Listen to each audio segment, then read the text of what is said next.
안녕하십니까. 투영인입니다. 연일 미국 주식시장이 변동성이 시달리고 있습니다. 페드의 긴축 정책에 의해서 일시적으로 압박을 받은 가운데 다시 러시아 우크라이나 사태가 터지면서 변동성이 한층 더 높아지고 있습니다. 이런 부분들을 반영하듯이 1월 달과 2월 달 S&P 500 지수는 연속으로 하락을 했습니다. 그래서 실질적으로 이러한 부분들이 향후에 어떤 의미가 있는지 이 부분에 대해서 궁금증이 높아질 것으로 보입니다. 그래서 오늘 여러분들께 전해드리고 싶은 내용은 변동성 지수인 빅스 지수가 장기 평균인 20선을 상회하고 있는 이런 상황에서 금리 인상과 우크라이나 사태가 변동성을 계속 키우고 있다. 그래서 S&P 500 지수가 1월과 2월에 하락으로 마감했는데 언제 저점을 형성했는지, 과거에 언제 형성했는지를 알아보고 이에 대한 의미를 알아보는 그런 시간을 갖도록 하겠습니다. 앞서 말씀드린 대로 오늘 이 시간에는 변동성이 높아지고 있는 상황에서 S&P 500 지수가 1월과 2월 연속으로 하락했다. 이런 하락에서 보시다시피 공포지수로 알려진 빅스 지수가 장기 평균을 상회를 하고 있습니다. 장기 평균은 기본적으로 1990년 이후에 20선을 가리키고 있는데요. 현재 그림에서 보시는 것처럼 여기에서 검은색 선으로 표시한 것은 빅스 지수가 20을 상회한 25거래일 동안에 빅스 지수가 20을 상회한 거래일 수를 나타낸 것이고요.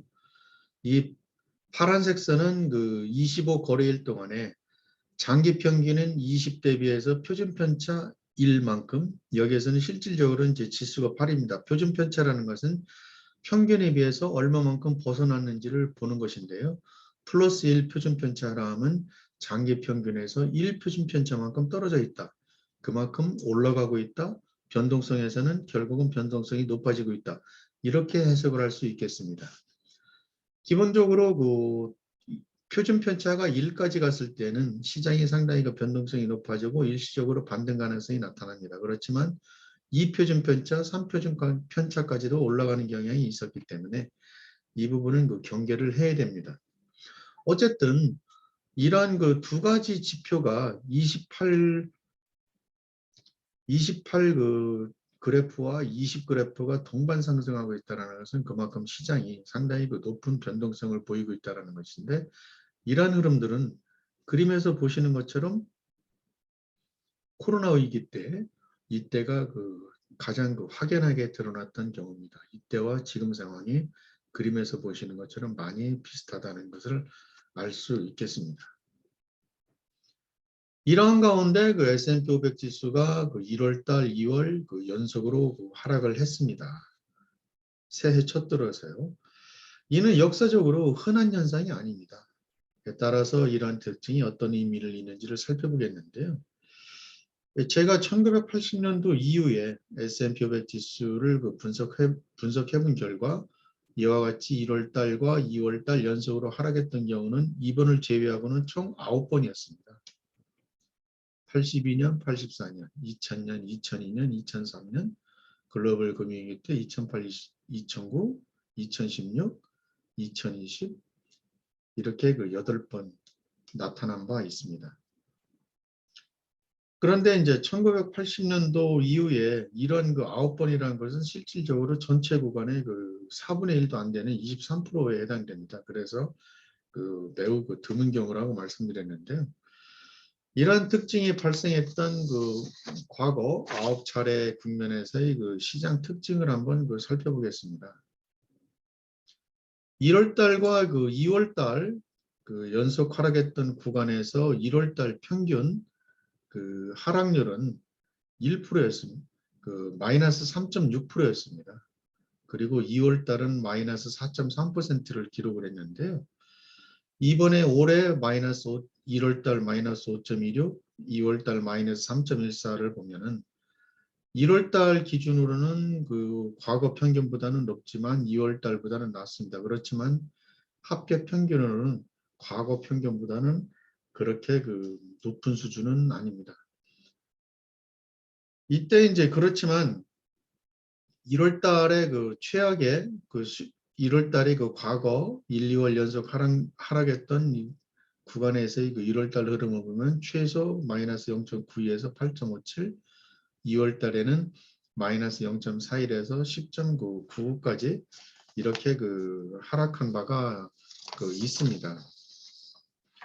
2020년 그 예외적이라는 제외를 하면 기본적으로 그 1월 달, 2월 달, 2020년을 제외한 그 1월 달, 2월 달그 하락 이후에 그 기본적으로 시장은 그 많은 그 시장은 그 상승한 바 있습니다. 이 부분은 이제 뒤에 가서 그 말씀을 그 드리겠습니다. 그 평균적으로 아까 말씀드린 대로 그 1980년도 이후에 그 2개월 동안 그 하락한 경우에 3월 달에는 그 평균 그 마이너스 그러니까 3월 달에는 평균 1.84%그 상승을 그 했습니다. 그 최악의 수익률을 보인 경우는 2020년도 마이너스 12.51인데 이 부분을 제외를 하면 기본적으로 과거 9차례 2개월 연속 하락했던 국면에서의 3월달 평균 상승률은 그 3.6%가 됩니다. 그래서 상당히 높죠.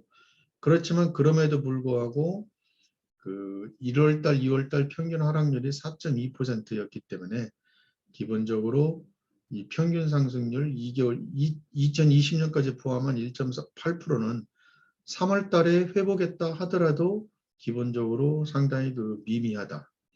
상승률은 그 회복률은 상당히 그 미미하다. 이렇게 그 볼 수 있겠습니다.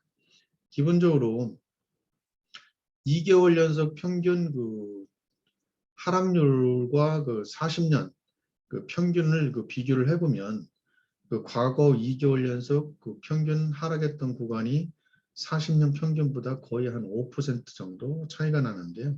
이 부분 때문에 이제 1, 2개월 연속 1월 달에 그래서 그 제니어리 이펙트가 나타나지 않으면 2월 달도 상당히 부담된다고 전에 말씀드렸는데 그것이 그 현실화된 것으로 이렇게 보입니다. 실질적으로 그 앞서 말씀드린 대로 그 1, 2월 그 연속 하락한 경우에 3월 달에는 그 회복 가능성이 상당히 높았는데요. 구체적으로 그 데이터를 한번 살펴보겠습니다. 2월 달에 그 평균 그 1, 2월 달에 1, 2월 연속 하락을 하고 3월 달에 그 상승했던 그 확률은 67%입니다. 다시 말씀드려서 과거 9차례 국면에서 3차례를 제외하고 6차례는 그 대부분 다 회복을 했다. 이렇게 볼 수 있겠는데요. 2020년 같은 경우가 그 아시겠지만 그 전염병이 그 급락을 했던 그런 구간이었고 그래서 이번에 비유를 하자면은 나중에 말씀드리겠지만 우크라이나 그 사태가 공교롭게 2월 말에서 3월에까지 이어지고 있기 때문에 3월 달 그 회복 가능성이 어떤지는 사실 잘 모르겠습니다. 그런데 이제 그 전염병 같은 경우도 그 전례 없는 사건이었고 러시아가 우크라이나를 침범한 것도 전쟁이라는 그 전례 없는 현상이기 때문에 언제 전쟁이 그 스탑될지는 아무도 모릅니다. 그래서 과거에 3월 달에는 그 회복 가능성은 높았지만 이번에도 3월 달에 그 회복 가능성이 높을지 이 부분에 대해서는 사실상 좀 불확실하다고 볼 수 있겠습니다. 그리고 실제 그 과거의 그 흐름을 보면은 2020년도에 그 아까 말씀드린 대로 그 12.51%를 그 하락했던 이 부분들을 그 제외를 하면 기본적으로 전반적으로 3월달 그 상승률은 비교적 그 높습니다. 물론 이제 아까 말씀드린 대로 1, 2월달 그 손실률을 회복하기에는 턱없이 부족했지만은 그래서 그 3월달 상승률이 1, 2월달 손실률을 충분히 회복을 하지 못했기 때문에 그래서 그 바로 3월달이나 2월달에 그 S&P 500 지수가 저점을 형성했던 그런 가능성은 그렇게 크게 높지는 않았습니다. 이 부분에 대해서 말씀드리겠습니다. 이 3월 이런 그 1, 2월 연속 하락한 경우에 3월 달에 회복을 했는데 그렇다면 지수 저점은 언제 그 형성되었는지 아마 그 이 부분이 그 궁금하실 것 같은데요. 기본적으로 오타가 났습니다. 죄송합니다. S&P 500 지수는 하반기에 저점 그 횟수가 더 많았습니다. 다시 말씀드려서 82년, 84년, 2000년, 2002년, 2008년 총 5번은 7월 이후에 그 저점이 형성됐습니다. 그런데 이제 물론 남은 2003년, 2009년, 2016년, 2016년은 20년은 그 3월과 2월에 형성이 됐는데요. 이때 이제 특이한 것은 2009년과 2020년 같은 경우에는 두 번 모두 그 의회가 전염병이나 그리고 그 금융위기에 따라서 그 의회가 그 금융지원책을 통과시켰기 때문에 이 부분이 시장에 긍정적으로 작용해서 그 3월 달에 바로 그 지수가 그 저점을 형성한 것으로 보입니다. 그런데 2월 달에 저점이 형성이 안 됐기 때문에 2016년을 제외하면 기본적으로 그 3월 달에 형성될 가능성이 3월 달 형성 가능성을 제기할 수가 있는데 기본적으로 3월 달에 그 형성할 가능성에 대해서도 이제 한 가지 변수가 있습니다. 앞서 말씀드린 대로 러시아와 우크라이나가 어떻게 될지 모른다라는 이런 그 가능성이 있는데 사실 이런 부분들을 제외하고 그 과거의 흐름과 그리고 이제 최근에 이슈가 되고 있는 그 첫 번째 금리 인상 이후에 그 저점을 형성했던 경우를 살펴보면 기본적으로 네 번의 과거 지난번에 이제 2월 11일 날 유튜브에서 말씀드린 건데 과거 네 차례의 그 첫 번째 금리 인상 구간에서 대체적으로 시장은 그 1개월간 그 저점을 그 조정을 받고 그리고 이제 다시 상승하는 모습을 보이는데 실질적으로 저점은 그 금리 인상 이후에 한 3개월에서 2개월에서 최소 2개월에서 한 4개월 정도 그 이후에 그 저점이 형성된 바 있습니다. 그래서 3월 달을 기준으로 하면 기본적으로 한 7월 정도가 되기 때문에 대체적으로 그 앞서 이런 그 지수 저점이 과거에 하반기에 형성됐던 가능성과 비추어 보면 기본적으로 저점은 S&P 500 그 지수 저점은 다소 좀 늦춰지는 게 아닌가 이런 그 가능성도 살펴볼 수 있겠습니다. 물론 이제 앞서 말씀드린 대로 그 금리 인상을 제외하고 현재 시장을 압박하고 있는 그 러시아 우크라이나 문제가 극적으로 3월 달에 타결된다면 그 지수 저점이 형성될 가능성은 있겠지만 어쨌든 이 부분은 모르는 거기 때문에 불확실성을 제거하면 제외를 하면 앞서 말씀드린 대로 1월과 2월 달에 연속으로 S&P 500 지수가 하락을 했을 때 그 과거의 그 흐름을 보면 지수 저점이 단기간에 형성될 가능성은 낮다. 이렇게 지금 볼 수 있겠습니다. 이제 3월 FOMC까지 그 2주 남짓 남았습니다.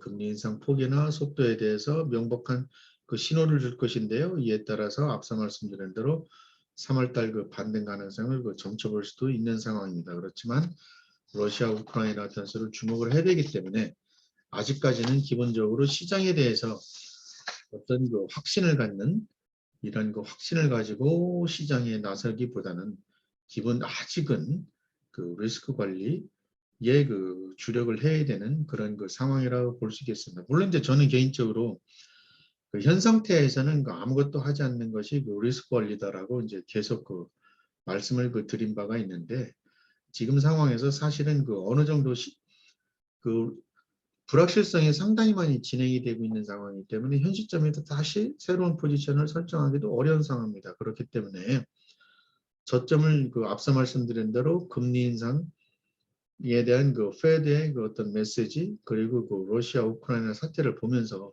아직은 현재 이거 포지션을 그 유지하면서 그 시장에 대응하는 것이 현 시점에서는 가장 그 바람직한 그 투자 전략이다라고 그 말씀을 드릴 수 있겠습니다. 결론적으로 말씀드리면 1월달, 2월달 연속 하락한 경우 3월달 회복 가능성이 높았지만 2개월간 하락률 회복에는 실패를 했다. 그래서 아마 이 부분들이 그 실질적으로 그 지수 저점을 하반기로 늦추는 그런 계기로 작용을 했을 것이다. 그래서 러시아, 우크라이나 돌발 변수에서 조기에 S&P 500 지수가 저점을 형성할 가능성도 있다. 이 부분도 상당히 뭐 괴롭히는 경우지만 어쨌든 이 부분도 주시를 해야 될 것 같고, 그래서 전반적으로는 과거에 하반기에 저점 형성 횟수가 많았기 때문에 이 부분을 감안을 해서 그 포지션 관리를 해야 될 것 같다. 물론 저 포지션 관리는 아무것도 하지 말아야 된다는 얘기입니다. 기존의 포지션을 그대로 유지를 해야 됩니다. 여기서 섣불리 새로운 포지션을 변경했다가는 자칫 더 많은 실수로 이어질 수 있기 때문에 그렇습니다. 이런 점을 감안하시면서 그 성공 투자를 하셨으면 하는 그 바람을 가져봅니다. 오늘도 그 여러분들의 그 성공 투자를 기원하면서 그 지루한 내용을 들어주신 데 대해서 다시 한번 진심으로 감사를 드립니다.